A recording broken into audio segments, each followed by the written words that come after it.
14 कलश हो गए थे और उसके बाद में 2 कलश उस प्रकरण की समाप्ति के हो गए। अब वो कहते हैं कि ज्ञान मात्र आत्मा को सिद्ध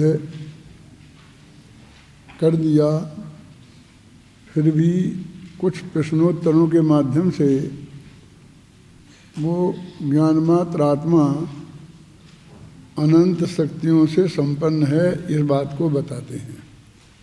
इसलिए ये प्रश्न है, देखिए पेज नंबर, समय सार को निकालिए, पेज नंबर 591।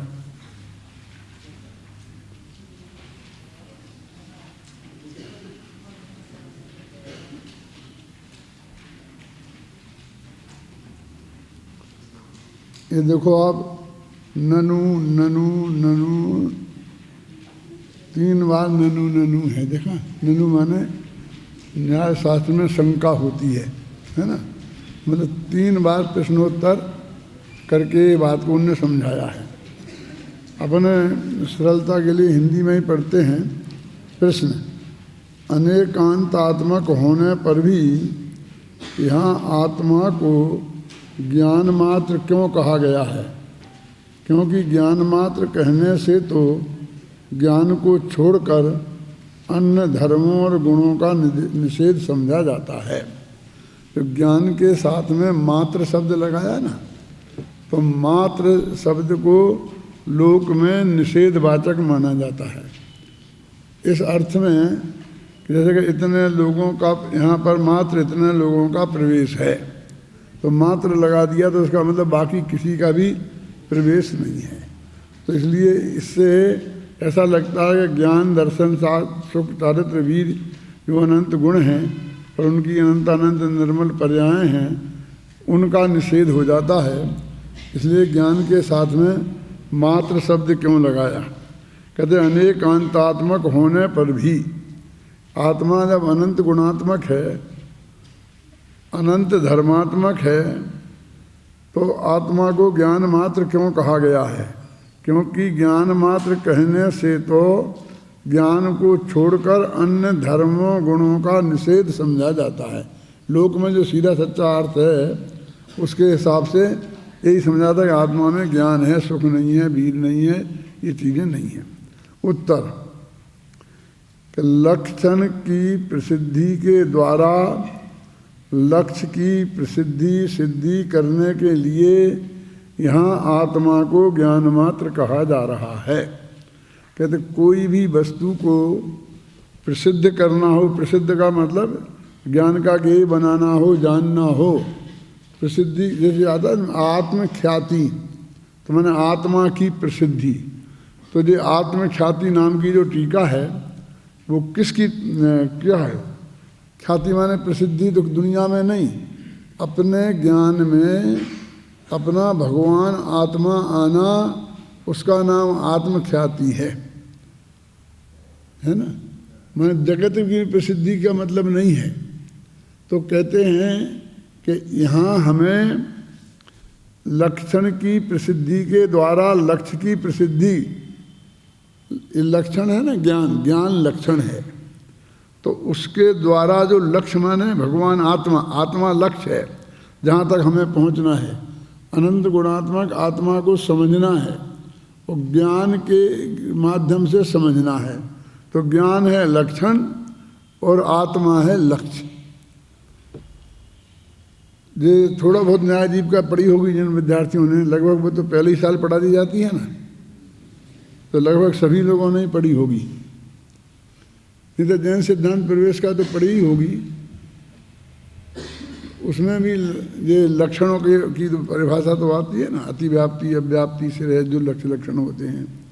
तो वो कहते हैं ज्ञान गुण एक गुण है और ऐसे आत्मा में अनंत गुण हैं, तो और गुणों को लक्षण क्यों नहीं बनाया? सुख गुण को लक्षण बना देते, और अनंत जो गुण हैं उनको लक्षण बनाया जा सकता था। तो वो कहते हैं कि नहीं बनाया जा सकता है, ज्ञान को ही लक्षण बनाया जा सकता है।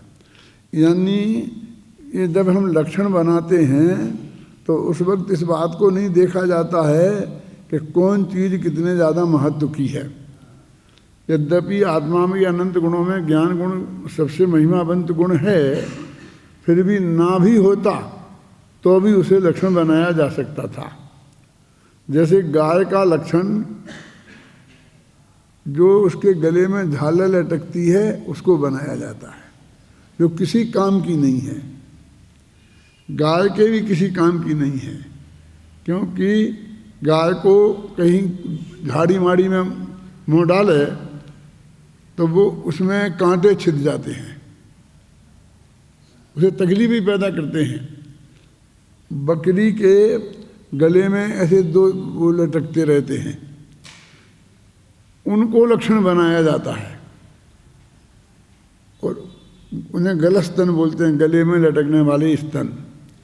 लेकिन जो वास्तविक स्तन हैं जिनसे दूध आता है, जो उपयोगी हैं, उनको लक्षण नहीं बनाया जाता, क्योंकि उनको बनाया तो अतिव्याप्ति अव्याप्ति बहुत से दोष खड़े हो जाते हैं कि जो दो स्तन वाली हो वो बकरी है तो समय स्त्रियां बकरी हो जाएंगी, और भी कई जानवर ऐसे हैं जो दो स्तन वाले हैं तो बेजान बकरी हो जाएंगे। यानी उसमें बहुत दोष आते हैं, लेकिन वो अकेले बकरी के ही होते हैं और किसी के नहीं होते हैं, इसलिए उनको परिभाषा बनाया जाता है। माने परिभाषा बनाने में ये नहीं देखा जाता है कि ये कितना उपयोगी के अनुपयोगी है, ये देखा जाता है कि ये उसकी पहचान का चिन्ह बन सकता है कि नहीं, ये उसके पहचान का चिन्ह बन सकता है कि नहीं। अपन अपने घर का एड्रेस किसी को बताते हैं ना, तो ऐसी चीज़ बताते हैं कि जो प्रसिद्ध हो जगत के सामने। कि साहब वो जब आप जाएंगे ये जवाहरलाल नेहरू मार्ग से, तो ये गांधी जी का पुतला लगा है बहुत बड़ा, अब वो प्रसिद्ध है। अब वहाँ से आप फिर सीधे दाएं हाथ को मुड़ जाना, बोलते ना, तो वहाँ पर एक मंदिर दिखाई देगा, तो वो टोडरमल स्मारक भवन है। तो अब वो गांधी जी की मूर्ति से क्या लेना देना है। अब हमारे यहाँ इतनी बढ़िया बढ़िया 2500 मूर्तियाँ हैं और हमारे तीर्थंकर भगवंतों की हैं, तो उनको तो तुमने बताया नहीं और गांधी जी की मूर्ति बताई। अब हम कह सकते हैं ना कि हमारे यहाँ कोई मूर्तियों की कमी है और वीतरागी सर्वज्ञ भगवान की कई मूर्तियाँ हैं, तो इनको तो तुमने लक्षण नहीं बनाया और गांधी जी की मूर्ति को लक्षण बनाया। कह सकता है ना कोई। तो कहते भैया उस यात्री को जो यहाँ आ रहा है वो वहाँ से यहाँ किस तरह जल्दी पहुँच जाए, ये ऐसा पहचानना पड़ता है कि वो जवाहरलाल नेहरू मार्ग से आ रहा है, तो उस जवाहरलाल नेहरू मार्ग पर गांधी जी की मूर्ति ऐसी है कि दूर से दिखाई देती है और वहाँ चार तरफ रोड हैं, दाएं की तरफ आएगा तो गांधीनगर रोड पे आ जाएगा, फिर दाएं की तरफ देखेगा तो टोडरमल स्मारक भवन दिखाई दे जाएगा। तो कहते वो ज्ञान लक्षण जो बनाया है वो आत्मा को सिद्ध करने में सिद्ध करने माने प्रसिद्ध करने में। देखो वस्तु तो सिद्ध ही होती है। ये लघु सिद्धांत कौमुदी की सिद्धि तुमने की, वो तो थोड़ा थोड़ा याद होगा ना, तो वो बात तो सिद्ध ही है, फिर भी आपको वो सिद्ध करना है कि ये कैसे बनी। इसमें यण संधि हो गई, इसमें फलां सूत्र लगा, तो उससे ऐसा हो गया ऐसा हो गया, तो आपको अपने ज्ञान को बताना है। वो वस्तु सिद्ध नहीं है और हमें सिद्ध करना है ये बात नहीं है, लेकिन हमें अपने ज्ञान में समझना है और हमें अपने शिष्य को समझाना है, उसको ही सिद्ध करना कहते हैं। और फिर उसको ही अधिकतम लोगों तक पहुंचाना हो तो प्रसिद्ध कहना कहते हैं। तो यहाँ कहते हैं देखो अनेकांतात्मक होने पर भी आत्मा को ज्ञान मात्र क्यों कहा, क्योंकि ज्ञान मात्र कहने से ज्ञान को छोड़कर अन्य धर्मों और गुणों का निषेध पाया जाता है। तो लक्षण की प्रसिद्धि के द्वारा लक्ष्य की प्रसिद्धि करने के लिए हमें तो आत्मा समझना है, आत्मा को समझाना है, लेकिन वो आत्मा का लक्षण ज्ञान है तो उसके माध्यम से समझाना है। इसलिए पहले हमें ज्ञान को समझाना है, क्योंकि हम उस लक्षण को ही नहीं पहचानेंगे कि गांधी जी की मूर्ति, कौन गांधी, क्या क्या गांधी, अरे तुम नहीं जानते महात्मा गांधी, कहाँ का कौन सा महात्मा, अरे वो फिर अपन को बताना पड़ता है, इसे छोड़ो भैया। एक बहुत बड़ा चौराहा आएगा, उस पर एक स्टैचू लगा होगा, उस पर एक बुड्ढा खड़ा होगा हाथ में लाठी लिए क्यों, क्या करे? अब वो महात्मा गांधी को ही नहीं जानता है तो आप उसे क्या कहोगे, क्या कहोगे?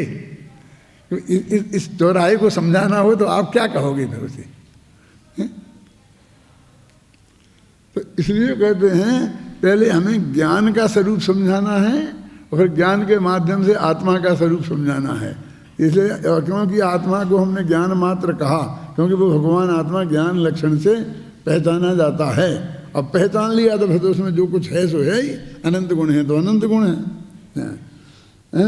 ज्ञान मात्र कहा जा रहा है। ज्ञान आत्मा का लक्षण है, क्योंकि ज्ञान आत्मा का असाधारण गुण है। आत्मा से भिन्न पुद्गलादि द्रव्यों में ज्ञान नहीं पाया जाता है, इसलिए ज्ञान लक्षण की प्रसिद्धि से ज्ञान के लक्ष्यभूत आत्मद्रव्य की सिद्धि होती है, प्रसिद्धि होती है। माने ज्ञान लक्षण को पहचानेंगे तो उससे जो हमें आत्मा को जानना है, उस आत्मा को जानने में हमें सुविधा होगी। तो फिर प्रश्न करता है कि ज्ञान लक्षण की प्रसिद्धि से क्या प्रयोजन है? हम ज्ञान को क्यों समझें? ज्ञान तो लक्षण है ना, हमारा लक्ष्य तो नहीं है। हमारा लक्ष्य तो वो भगवान आत्मा है ना, तो सीधा बात भगवान आत्मा ही समझाओ ना, हमें ज्ञान खान क्यों समझाते हो? वो कहते लक्षण की प्रसिद्धि क्यों करते हो? तुम तो लक्ष्य की प्रसिद्धि करो ना, ठीक है ना? ज्ञान लक्षण की प्रसिद्धि से क्या प्रयोजन है, क्या लाभ है? मात्र लक्ष्य ही प्रसिद्ध करने योग्य है, क्योंकि हमें तो असली तो भगवान आत्मा को जानना है, क्योंकि हमारा आत्मा का कल्याण उस आत्मा के आश्रय से होगा। मात्र लक्ष्य ही प्रसिद्ध करना योग्य, लक्ष्य भूत आत्मा की प्रसिद्धि करना ही उपयोगी है, क्योंकि आत्मा का कल्याण तो आत्मा के जानने से होगा। वो तो हमें उलझाओ मत दुनिया में। हम तुमसे कहते हैं आत्मा समझाओ तो तुम ज्ञान को समझाने लगते हो। हम तुमसे कहते हैं आत्मा समझाओ तो तुम कहते भगवान एक महावीर भगवान थे, अब तुम भगवान महावीर का हमें क्या लेना देना है? अरे भाई सुनो तो कि उनका समोषण आया था, उन समोषण में ये बताया था ये केवल ज्ञानी थे, तो ये झंझट में हमें नहीं डालो, हमें तो आत्मा समझा दो। अरे उनने आत्मा समझाया है, वो कहाँ है, कैसा है, उसके वो बातें भी तो बतानी पड़ेंगी। देखो ना प्रश्न, ये तो हो गया ना प्रश्न। कहते जिसे लक्षण अप्रसिद्ध हो उसे लक्ष्य की प्रसिद्धि नहीं हो सकती। लक्षण की प्रसिद्धि से लक्ष्य की प्रसिद्धि होती है। अब जैसे उनने कहा था 80वीं गाथा में प्रवचनसार की कि तुम अरहंत भगवान के द्रव्यगुण पर्याय जानो और फिर आत्मा के द्रव्यगुण पर्याय जानना। काम तो आत्मा के द्रव्यगुण पर्याय जानने से होगा, अरहंत भगवान के नहीं। लेकिन अरहंत भगवान से जानने से फिर आत्मा के जानने में सुविधा रहेगी। अभी देखो लोक में ज्ञान का प्रचार का स्वरूप क्या है कि एक डॉक्टर अपने शिष्य को जो डॉक्टरी में पढ़ रहे हैं उन्हें शरीर विज्ञान सिखाते हैं, यद्यपि वे लोग उसे जीव विज्ञान कहते हैं। यूनिवर्सिटियों में जाओगे तो जो बायोलॉजी डिपार्टमेंट है उसका हिंदी अनुवाद में जीव विज्ञान लिखा होगा, लेकिन जब उसकी पढ़ाई देखते हैं तो जीव की तो कहीं बात ही नहीं आती है, पूरे शरीर ही शरीर की बात आती है। इतनी नसें हैं, इतने आते हैं, उनमें ये होता है, ये होता है, ये विटामिन होते, मिनरल्स होते, खून होते, मांस, हड्डी, बात उन्हीं की आती है। और फिर वो डॉक्टर बनते हैं तो हड्डी के डॉक्टर हैं, नसों के डॉक्टर, इसके डॉक्टर अलग अलग बनते हैं ना। मतलब पूरी 5 साल 10 साल जो भी पढ़ाई होती है वो शरीर ही शरीर की पढ़ाती है। तो सीधा अर्थ उसका शरीर विज्ञान नहीं रखना चाहिए था, उसको जीव विज्ञान कहाँ कहते हैं। लेकिन अब कह दिया उन्होंने जीव विज्ञान। अब जो भले ही जीव विज्ञान कहें लेकिन समझ लेना कि वो शरीर ही उनको समझाना है और वे उसे ही जीव कहते हैं। कितनी प्रसिद्ध बात है देखो।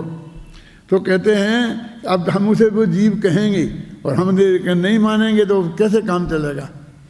तो वैसे से डॉक्टर को डॉक्टरी पढ़ाने के लिए, शरीर का एक एक अंदर की बात समझाने के लिए पहले किताबों में लिख करके और उसमें से पढ़वाया जाता है, फिर वाणी से समझाया जाता है, फिर पत्थर की मिट्टी की ऐसी आकार बना करके और उसके अंदर बताया जाता है। फिर आजकल वो कांच का बनाकर उसके अंदर के सब ये हार्ट है ये है वो सब बताया जाता है। फिर मुर्दे पर बताया जाता है, चीर चीर फाड़ फाड़ करके, है ना। और फिर अंत में जा करके जो जिस चीज का इलाज करना है वो तो सबसे अंत में आता है, उसका नंबर। ये सीखने में कितनी चीजें सीखता आता है। वो कागज में नक्शा बना है तो उसमें समझता है, फिर वो बने हैं ये अलग तरह तरह के यंत्र, उनके माध्यम से समझता है। अंत में जब वो समझता है तो वो कहता है कि हम किसी का ऑपरेशन करें तो तुम आ जाओ और 2-4 स्टूडेंट वहां खड़े खड़े चुपचाप देख लो। तुमको ऐसा कोई आदमी चीरने फाड़ने को नहीं दिया जा सकता है, मुर्दा तो दिया जा सकता है। तो अब उसे इंतजार करना पड़ेगा उस बीमारी का आवे, ऑपरेशन हो गए तो मेडिकल कॉलेज भी वहीं हो सकता है जहाँ साथ में अस्पताल हो और रोजाना 10-20 ऑपरेशन होते हों, वहाँ से इतने मरीज आते हों कि उन विद्यार्थियों को वो चीज़ें साक्षात दिखाई जा सकें। तो एक एक विद्यार्थी जो डॉक्टर बनते हैं पर 2-4-5 ऑपरेशन देख पाते हैं होंगे, क्योंकि एक डॉक्टर है पढ़ाने वाला, एक गुरुजी हैं दिन में 2-3 ऑपरेशन करेंगे और हर साल 25 कम से कम विद्यार्थी हैं, तो उन्हें कितना समय मिलेगा। जैसे तुम लोग यहाँ प्रैक्टिस करते हो प्रवचन करने की तो तुम्हारा कम नंबर आता है, तो रोज ही ना विद्यार्थी का प्रवचन होता है, लेकिन तुम्हारा नंबर कितना आएगा। साल में 365 दिन, तुम 365 दिन यहाँ रहते हो, कितने दिन रहते हो और उनकी गिनती करोगे तो 175 दिन से ज़्यादा नहीं होंगे और 175 विद्यार्थी हो, एक दफे नंबर आएगा। अब आप समझे ना कितना सीधा सच्चा हिसाब है ना। मैं तो 175 दिन सिर्फ इसलिए कह दिया कि तुम विद्यार्थी 175 हो, लेकिन यूनिवर्सिटी का तो ये नियम है कि 100 पीरियड लग जाएं एक वर्ष में तो सर्वश्रेष्ठ माने जाते हैं। साल भर हम पढ़ाते हैं कोई सब्जेक्ट को तो उसके 100 पीरियड होना चाहिए, इतना वो मानते हैं। 365 दिन होते हैं, उनमें सिर्फ 100 दिन पढ़ाई हो, तो इतने में तो गवर्नमेंट उसको 100% सफलता मानती है। जब हमने महाविद्यालय खोला था ना तो विद्यार्थियों के ऐसा होता था, बाद में प्रदूषण की शुद्धि हो गई, फिर पंच कल्याणक में चले गए, फिर यहाँ चले गए, तो पादनी जी बहुत चिंतित होते थे कि इस तरह तुम सब जगह भेज दोगे, छुट्टी कर दोगे, शिविर में छुट्टी कर दोगे तो पढ़ाई कब होगी। तो मैंने कई दफ़े उन्हें समझाया कि 365 दिन में 100 दिन की पढ़ाई हो जाए तो वो 100% सफल मानी जाती है। आप क्यों घबराते हो। और ये भी पढ़ाई का ही अंग है। ये प्रदूषण में जाएंगे, समाज के संपर्क में आएंगे, वहाँ बोलेंगे, हैं। यहाँ तो इन्हें साल में एक दफ़े मौका मिल जाएगा तो मिल जाएगा और नहीं मिलेगा तो नहीं मिलेगा, क्यों। और वहाँ देखेंगे, समापन कल्याणक जाएंगे तो सब क्रियाएं देखेंगे, विद्वानों को देखें, समाज किस तरह का है वो सब चीज़ देखेंगे। ये सब स्टडी है। स्कूलों में और कॉलेजों में घुमाने ले जाते हैं ना, उन्हें इतिहास भूगोल का ज्ञान कराने के लिए सब जगह घुमाने ले जाते हैं। तो ये भी पढ़ाई है, इसलिए आप इसमें से मत समझो। और आपके लड़के इसी में से टॉप निकलेंगे। इतने ये प्रदूषण की छुट्टी रहेगी, शिविरों की रहेगी, पढ़ेंगे, देखेंगे, करेंगे और फिर भी यूनिवर्सिटी टॉप करेंगे। और करते थे, किए, अभी भी करते होंगे मेरे ख्याल से। जब हमने तो शुरू किया था तो 5 साल 10 साल तक लगातार first class first, first class second, first class third आप नहीं आते थे। मेरे कहने का मतलब है 100 दिन 365 में। और फिर क्या कहते हैं कि विद्यार्थी की उपस्थिति 75% अनिवार्य है। अब गुरुजी 100 दिन पढ़ाएं, गुरुजी को 100 दिन आना जरूरी है, तो विद्यार्थी को 75 ही दिन बहुत हैं। और 365 में 75 दिन, यही है ना। अभी भी तुम अपने कॉलेज में पढ़ने जाते हो, अब वो 75 में फिर प्रॉक्सी चलती है, वो गुरु जी कृपा करके लगा देते हैं, नहीं पहुँचे तुम तो अभी। और एक विद्यार्थी झूठा पीछे से ओम बोल देता है दूसरे के नाम पर।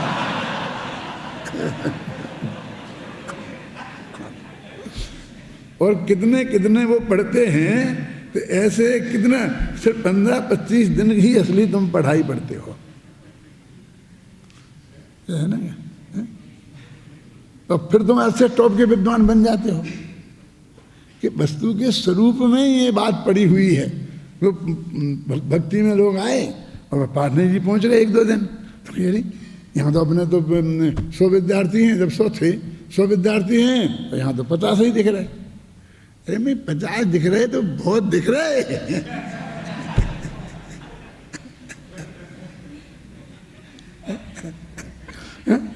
इसका स्वरूप ही ऐसा है।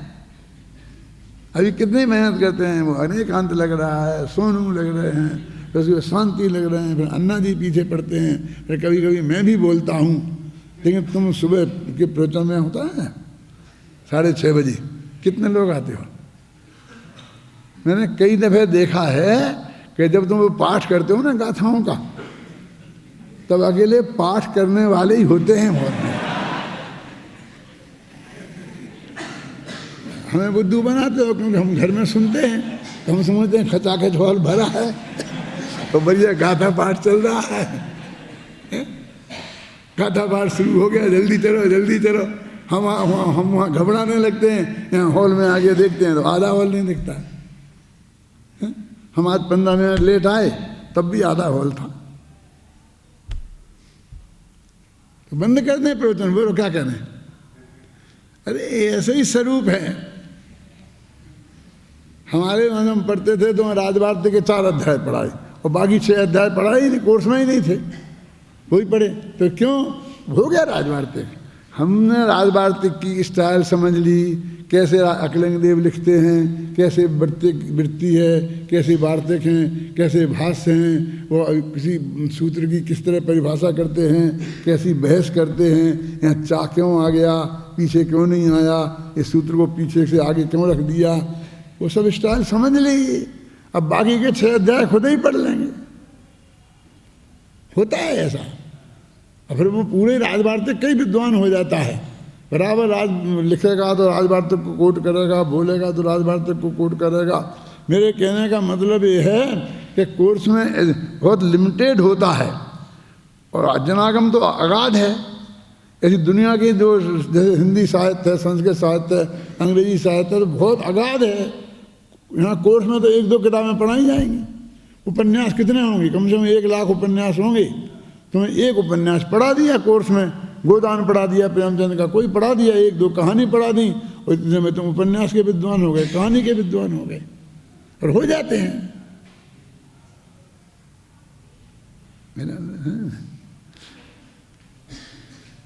यहाँ कह रहे हैं आत्मा में अनंत गुण हैं, लेकिन वो गुण के जो गुण प्रसिद्ध हो, और वो जो अप्रसिद्ध जो आत्म तत्व है, लक्ष्य हमेशा अप्रसिद्ध होता है और हेतु हमेशा प्रसिद्ध होता है। आप न्याय शास्त्र में पढ़ा होगा कि नहीं पढ़ाया? असिद्धम साध्यम, साध्य की परिभाषा ही में यह है कि उसे असिद्ध होना चाहिए, है ना। असिद्ध होना चाहिए माने सामने वाले पक्ष की को असिद्ध होना चाहिए, समझाने वाले को असिद्ध नहीं, कि ये विशेषण शिष्यों की अपेक्षा है। तो वो कहते हैं कि यहाँ तो वो लक्षण ही प्रसिद्ध नहीं है, तो पहले हम लक्षण को समझाएंगे, क्योंकि उसको समझाना सरल है। फिर हम लक्ष्य को समझाएंगे। जैसे अपन उदाहरण से सकते हैं कि जैसे व्यापक व्यापक भाव समझाना है तो कहते हैं कि वृक्षत्व ये व्यापक है और जो नीमपना है आम्रपना है वो व्याप्य है। समझाते कि नहीं समझाते कि जो जो नीम है आम है वे सब वृक्ष तो हैं ही, लेकिन जो वृक्ष हैं वो नीम हो कि आम हो ये जरूरी नहीं है, और कुछ भी हो सकता है। तो हम इस पे समझाएंगे, फिर आत्मा पे और ज्ञान गुण पे समझाते हैं कि ज्ञान गुण व्याप्य है आत्मा व्यापक है, ऐसे समझाते हैं व्याप्य व्यापक संबंध। तो कहते ज्ञान लक्षण की प्रसिद्धि से क्या प्रयोजन है, क्या लाभ है, मात्र लक्ष्य ही प्रसिद्ध करने योग्य है, लक्ष्यभूत आत्मा की प्रसिद्धि करना ही उपयोगी है, क्योंकि आत्मा का कल्याण तो आत्मा के जानने से होगा। जिसे लक्षण अप्रसिद्ध हो उसे लक्ष्य की प्रसिद्धि नहीं हो सकती। जिसे लक्षण प्रसिद्ध होता है उसे ही लक्ष्य की प्रसिद्धि होती है। यही कारण है कि पहले लक्षण को समझाते हैं, तदुपरांत लक्षण द्वारा लक्ष्य को समझाएंगे। प्रश्न, ज्ञान से भिन्न ऐसा कौन सा लक्ष्य है जो ज्ञान की प्रसिद्धि द्वारा प्रसिद्ध किया जाता है? वो कहते भी ज्ञान तो सबसे बढ़िया चीज है। और आता है ज्ञानम आत्मा स्वयं ज्ञानम ज्ञानाद अन्यत करोति, ज्ञान स्वयं आत्मा है। अब इससे ज्ञान से बड़ी और कौन सी चीज है कि जैसे तुम पहले ज्ञान को समझाओगे और फिर उससे उसे समझाओगे। प्रश्न समझ में आया ना? देखो, ज्ञान से भिन्न ऐसा कौन सा लक्ष्य है जो ज्ञान की प्रसिद्धि द्वारा प्रसिद्ध किया जाता है? पहले ज्ञान की प्रसिद्धि करेंगे फिर उसे प्रसिद्ध करेंगे। तो ऐसा ज्ञान के अलावा और लक्ष्य है क्या? प्रश्न, कहते ज्ञान से भिन्न कोई लक्ष्य नहीं है। देखिए जवाब देते हैं, क्योंकि ज्ञान और आत्मा द्रव्य की अपेक्षा अभिन्न ही हैं। वो इसी दृष्टि से उसने कहा था ज्ञान और आत्मा द्रव्य की अपेक्षा से एक ही है, दोनों का द्रव्य एक ही है ना, आत्मा ज्ञानम स्वयं ज्ञानम, है ना। यदि ऐसी बात है तो लक्षण और लक्ष्य का विभाग किस लिए किया गया है? कि वो ज्ञान ही लक्ष्य है और ज्ञान ही लक्षण है, क्योंकि आत्मा को भी तो ज्ञान ही कहते हैं ना। तो कहते हैं कि फिर एक ही चीज है तो उसमें लक्ष्य लक्षण का भेद करने से क्या लाभ है? तो ये व्यायाम तुमने काय को करी? ज्ञान लक्षण है और आत्मा लक्ष्य है, जब वे दो ही हैं तो एक ही चीज में दो पक्ष काय को खड़े किए जबरदस्ती, है ना। अब उत्तर, प्रसिद्धत्व और प्रसाध्यमानत्व के कारण लक्ष्य और लक्षण का विभाग किया गया है। एक कोई प्रसिद्ध है और कोई प्रसाध्यमानत्व। एक प्रसिद्ध और प्रसाध्यमानत्व क्या होता है जी? कोई चीज प्रसिद्ध है और किसी चीज को प्रसिद्ध करना है ना। कि प्रसिद्धत्व और प्रसाध्यमानत्व, जिसे प्रसिद्ध करना है सिद्ध करना है उसे प्रसाध्यमान कहते हैं। प्रसिद्धत्व और प्रसाध्यमानत्व के कारण लक्ष्य लक्षण का विभाग किया गया है, क्योंकि प्रसिद्ध लक्षण होता है और प्रसाध्यमान साध्य होता है। ज्ञान प्रसिद्ध है क्योंकि ज्ञान मात्र के स्वसंवेदन से सिद्धपना है। प्रसिद्ध सिद्ध है ज्ञान के, ज्ञान कैसे सिद्ध है? इन्होंने कहा सिद्धपना, तो वो मोक्ष वाला सिद्धपना नहीं है। कहते ज्ञान हमारे हरेक के अनुभव में आता है इसलिए वो प्रसिद्ध है। क्या बात कर? तो कहते ज्ञान ज्ञान ज्ञान कहाँ प्रसिद्ध है? हमें तो ये ज्ञान 24 घंटे तुम ये पढ़ रहे हो बोल रहे हो, ये ज्ञान के बिना कहाँ है? ये ज्ञान हमारे सामने दिखाई दे रहा है ना, इसलिए ज्ञान प्रसिद्ध है, क्योंकि वो अनुभव से हमें आ रहा है। वो कहते हैं तर्क युक्ति से हम क्या सिद्ध करें, ये तो अनुभव में आ रहा है ना ज्ञान। जैसे मैं आपको कहते हैं कि आपके अंदर जो राग होता है वो राग तो आपको स्पष्ट अनुभव में आता है। मुझे गुस्सा आया होता ना, मुझे लोभ हुआ, मुझे गुस्सा आया, लेकिन जिस कर्म के उदय से वो राग हुआ है वो आपके लिए अप्रसिद्ध है, वो कभी दिखाई नहीं देता है। वो क्रोध मान माया लोभ दिखाई देते हैं, लेकिन वो जिस कर्म के उदय से वे हुए हैं वे दिखाई नहीं देते, और उनके होने से जो कर्म बन रहे हैं वे दिखाई नहीं देते। क्या अब सूक्ष्म क्या है? वे कर्म परमाणु सूक्ष्म है कि अपने राग देश सूक्ष्म है? केंद्र पे तो सीधा सूक्ष्म राग देश सूक्ष्म होते हैं, कर्म परमाणु तो स्थूल हैं, क्योंकि पुद्गल के बने हुए हैं, हजारों लाखों परमाणुओं के पिंड हैं। अतः अनंत गुणे परे जो अंत के तेजस और कर्मान शरीर हैं उनमें अनंत अनंत परमाणु होते हैं प्रसिद्ध, वे स्थूल है, लेकिन हमें तो दिखाई नहीं देते। अब हम तो अभी गुस्सा आया उससे ये जाना कि क्रोध कर्म का उदय होगा। हम क्या जानते, हमें क्या पता क्रोध कर्म, हमने जैसे अनुमान किया है, वो भी हमने शास्त्र में पढ़ रखा है कि कर्म जो क्रोध कर्म का उदय हो तो गुस्सा होता है, गोमटसार में पढ़ रखा है। तो हमारा ये अनुमान ज्ञान ये आगम पर आधारित है, मैंने शास्त्र में नहीं पढ़ा होता तो हमारा ये नहीं होता।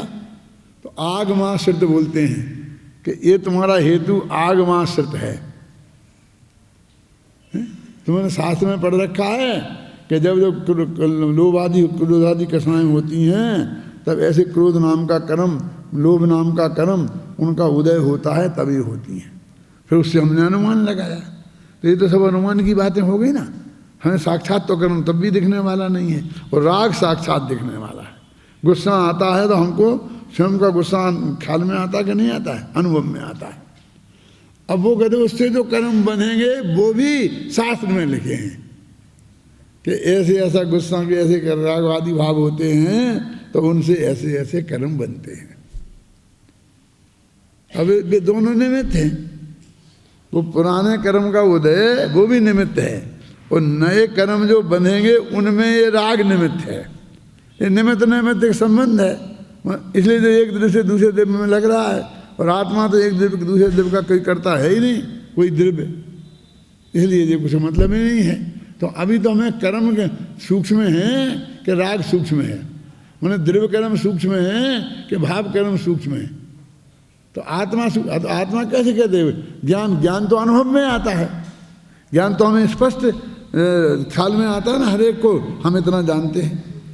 अपना जानना अपने ख्याल में नहीं आता है। तो ज्ञान प्रसिद्ध है, और उससे जो प्रसाद्यमान भगवान आत्मा है उसकी सिद्धि की जाती है। कहाँ है अपन? प्रसिद्धत्व और प्रसाद्यमानत्व के कारण लक्षण और लक्ष्य का विभाग किया गया है। ज्ञान प्रसिद्ध है क्योंकि ज्ञान मात्र के स्वसंवेदन से सिद्धपना है, माने वो स्वसंवेदन ज्ञान से सिद्धि थी है उसकी।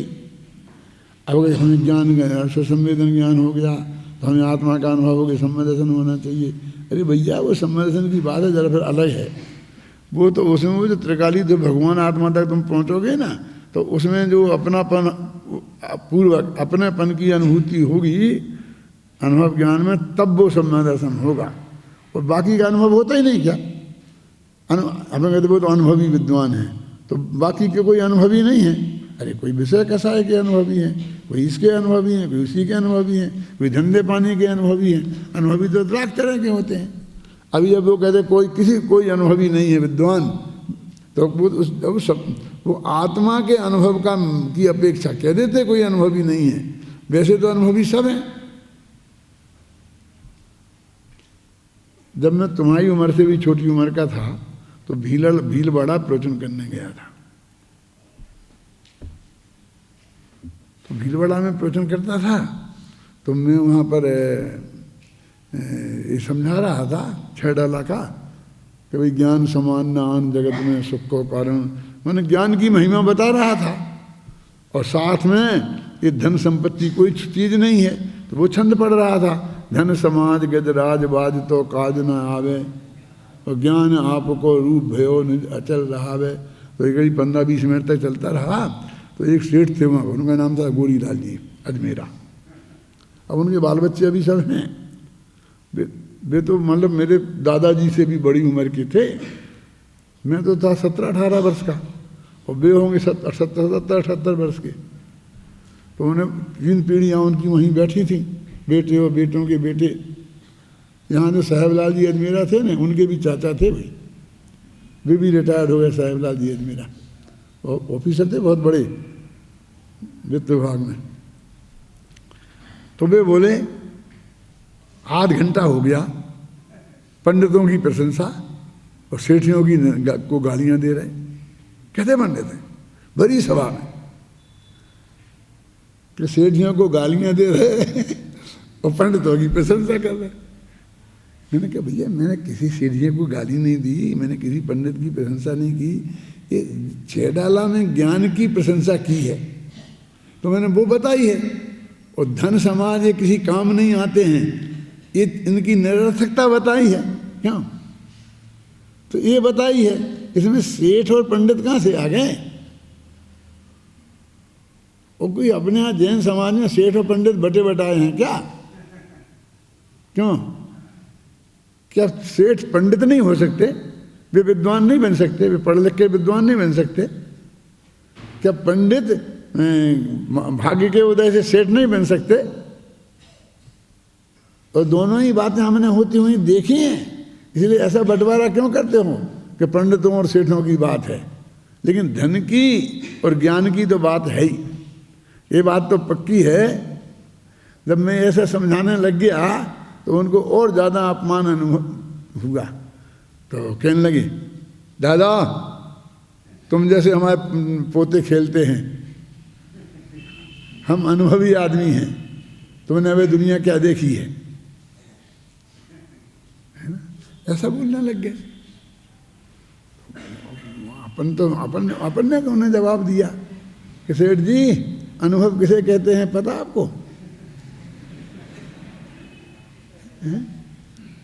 अनुभव का बनारसी दास ने लिखा है क्या?